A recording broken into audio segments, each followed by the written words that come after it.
Hello, Aries. Welcome to your weekly reading. Um, First of all, what I want to mention is I have here the Empress in the Joie de Vivre deck as well as the Rider-Waite deck. And the Empress deals heavily with fertility, okay? So this is a week where not only are you going to be very, very alluring and attractive to the opposite sex, it's also, or to whoever, whatever gender that you're dating. You're going to be very attractive towards people around you. You're going to be oozing pheromones. And you're going to be seen as very, very fertile. You could also be on a very fertile cycle. And, so needless to say, be very careful when it comes to, unwanted pregnancy. Be very careful when it comes to people coming out of the blue and just soliciting you for dates and things like that. Okay, so it's just the energy that you embody. It's all very, very positive, and I don't feel like you're going to be complaining, but it's highly indicative of fertility. So be careful, use protection for those that are expecting or those that are wanting to get pregnant. Congratulations then. So that's where I want to start off. I feel like with this love reading, for many of you, you've been waiting on something with the Three of Wands. This is like waiting to embark on a new journey, waiting to kind of escalate, take things to the next level, waiting for some type of a step up in your relationship. Like, are we moving in together? Are we getting married? Are we having children? Are you going to introduce me to your family? Am I going to introduce you to my family? I feel like you were waiting on somebody that is taking forever to make up their mind, okay? I see an element here with the Empress, the biological clock. Like, I'm tired of waiting. I want it now, and I deserve it, and also my biological clock is ticking. And you could be male or female watching this. I feel like you're at an age where you want a little bit more stability in your life. You're done with the whole, dating and first dates and blind dates and online dating. Like you're done with all of those people. And you really want to settle down and you really want to start a family. You have this nesting instinct about you. With the Empress, she's got that nest on her head. So I feel like that's where your mind is at. And I also feel as well, for some of you, you might have stayed in a relationship too because of children. You care about the kids, but then your partner, you feel they're not really carrying the weight, or you feel like you have to, be not only the mother or the father to your children, but you also have to play the parental role with your relationship partner, telling them what they need to do, telling them to step up their game, and telling them that, hey, I'm doing everything in the relationship, where are you? So I see that element here about, needing to make demands. And if you need to make demands, go ahead and do so, because I feel like the other person is going to step up, okay? If you are dealing with a water sign, I have here the Queen of Cups. This is a Pisces, a Cancer, a Scorpio. This is somebody that is going to be there with you. So the problem with water signs is that they don't really take initiative, even the best of them. I mean, if you tell them, hey, I really need this, that will really light a fire under their butts and get them going. Because I feel like, as intuitive as they are, I feel like they miss the big things. Like they see the little details, like they'll cook you breakfast in bed because they're really sweet. They'll buy you flowers. They'll, be there for you and just listen to all your vents and all your frustration all day, every day if you need to vent. Because emotionally, they know that it's important. But I feel like sometimes they miss the tangible aspect of a relationship, you know? So you kind of have to tell them, and you kind of have to give them a time frame, and you kind of have to tell them, I need this done within an hour, because if you tell them I need it done, they might, ponder over the best way to do something, and then they waste a lot of time. So as spirited as you are, you have to learn to communicate with this person in a way where it expresses that I know you don't agree with this, but I need this done. I need help, you know. So whatever it is that you are dealing with this person, I just feel like if it's child rearing, if you have children with a water sign, they might be the really, really sweet and, that they might be seen as the nice, nurturing parent.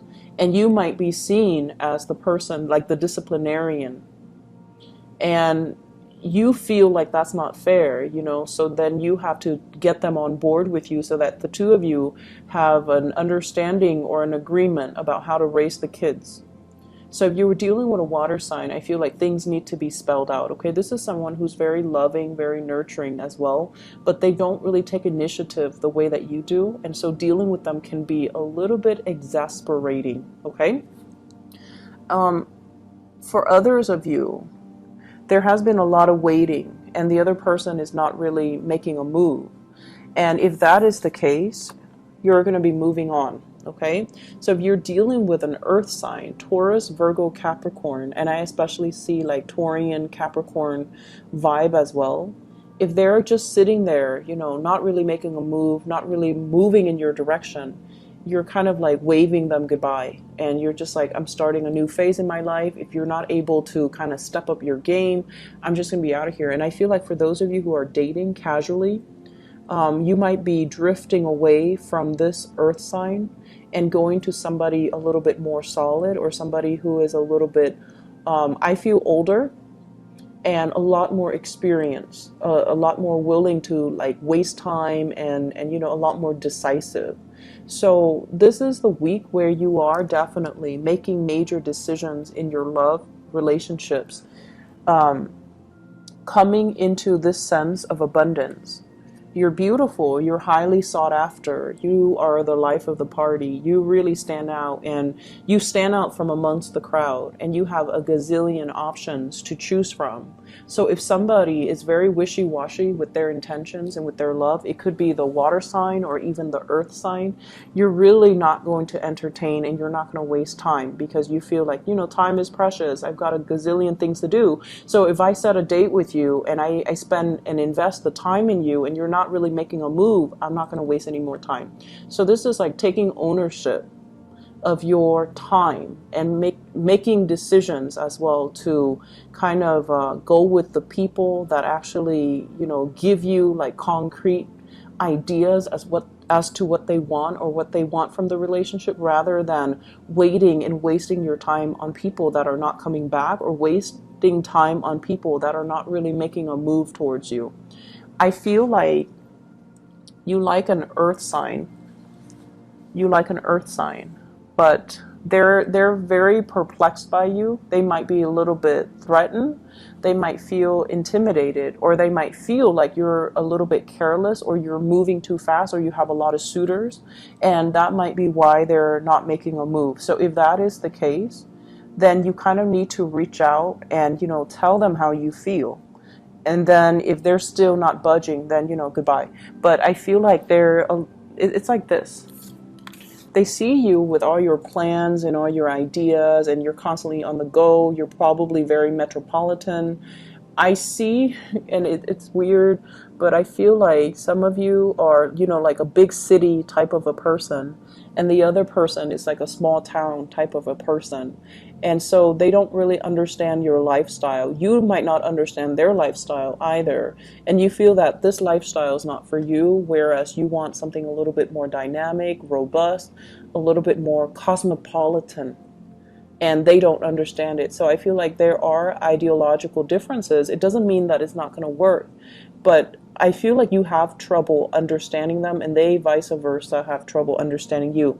So either way, it's a good energy, but I feel like there might be attraction that is on the side of opposites attract rather than true compatibility. Okay. In other areas of your life, the spiritual advice that I'm getting here is be gentle, but be very firm. And this is in regards to those that are dealing with children. You could be a teacher, a counselor, an advisor. You could run a summer camp. You can have your own children. The first card out is the Hierophant. And every time I see this, I think of it as the disciplinarian, somebody who connects to a higher authority, and then they implement the words and wisdom and the advice of the higher authority. This is what I usually call like childhood conditioning. If you've had parents who were very, very strict, and many of you were rebellious when you were young too. You were quite a handful.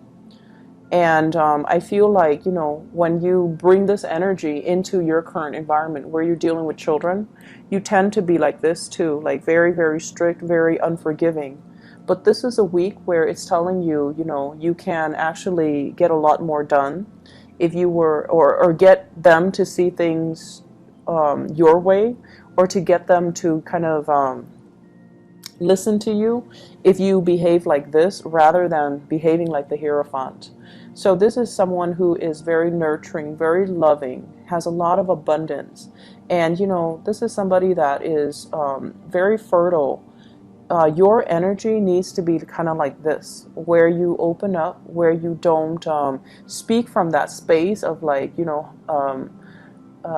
like the what is that moral high ground, and just come down and truly open up and try to listen to what the younger person is telling you.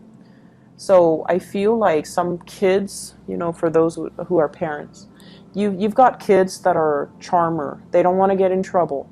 And so they can charm the socks off anybody. They're like sweet and just very affectionate. And sometimes when they get in trouble, and then, instead of disciplining them, they kind of smile and give you the puppy eyes, and then you laugh, and then you end up not disciplining them. And they know this is how you operate. So they know how to get away with things every time they get in trouble. So the trick is, to kind of be firm but gentle, okay? So be consistent as well with the discipline. So I definitely feel if if you and your partner are together and you have children, I feel like there might be some really, really glaring differences in the way that you raise kids, in the way that you discipline them, in the way that you see children. What I'm also feeling as well with the Empress card and the Queen of Pentacles, this is massive abundance that's available to you. A lot of finances that are kind of in the picture, a lot of financial stability, wanting to have children, wanting to, save up for that college fund, and wanting your partner to be on board. And I also feel because of that, there's this sense here that you have everything. And you might have said, I really want to have children. I really want to settle down, buy a house. And you find yourself in a work situation that gives you the financial abundance. But now you're working so hard. You're working a lot of overtime. And you're just like, when am I going to be able to, even retire? Or when am I going to be able to take the time to see my grandkids, or have the time away from work to have children? So I feel like, the money, it's a major, major blessing. But the hours that are involved, I feel like the work environment's a little bit rigid. You might have somebody that you're answering to, and I feel almost like let your work speak for itself. Rather than trying to win this person to your side, you're highly competent and capable of what you do. Let your work's product speak for itself, and let that be, let that speak for your credibility. Let that speak for your skills as a good worker, okay? So we have some really good things coming in for this week. Lots of fertility, I feel like it's a win, like almost like a job offer or promotion. If you're getting those performance appraisal from your supervisors, what they really want to say is, I feel like you're very, very capable. So they really like you. You're dependable and very, very capable. But they might tell you, something unexpected. Like, for example, if you're hoping to get like 100% on a performance appraisal from higher up, they might say, here are a few things that you need to focus on. Or they might assume that you already know that you're really, really good. So they might instead of dwelling on all the times that you succeeded, they might say, let's talk about the other projects that you had trouble with. Mainly because, you know, they already know that you're good. And so they want to flush out the stuff that you can improve upon. So don't feel bad about it, okay? I wish you guys the best. Take care of yourself, okay? And I'll see you next week.